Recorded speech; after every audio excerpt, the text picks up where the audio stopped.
Huwag na huwag niyong kakalimutan yung Certificate of Enrollment ng kids ninyo. Hi everyone, I'm back with another travel tip. Actually, sasagutin lang natin yung isa sa mga questions na to. So ano daw yung mga visa requirements? Sa website naman, you can just Google it and then type nyo lang Korean visa application requirements and then lalabas doon. And yung pinaka-common talaga ay yung tourist visa or yung short term visa application. Since family nga kaming nag-apply kasama yung dalawang kids na nag-aaral, so kasama po talaga yung Certificate of Enrollment. And take note na hindi po tatanggapin ng KVAC ang inyong application kapag kulang kayo sa mga forms or requirements. So the basic, of course, we need to have a completed visa application form.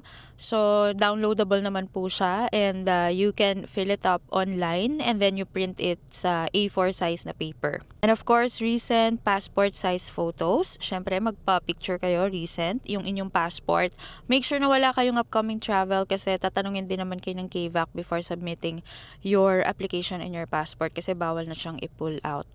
Proof of employment, business documents, ITR, financial documents, ang certificate ninyo dapat merong ADB or average daily balance. Sa mga additional documents pa, ayan, and then you can schedule an appointment or you can walk in. Nag-walk in lang actually si Papa when he applied for our Korean visa. Then mag-read din kayo sa mga experience ng iba and mag-join kayo ng mga travel groups para at least before kayo mag-submit ng application ay meron na kayo somehow alam about doon sa pinapasok ninyo. Ayun lang.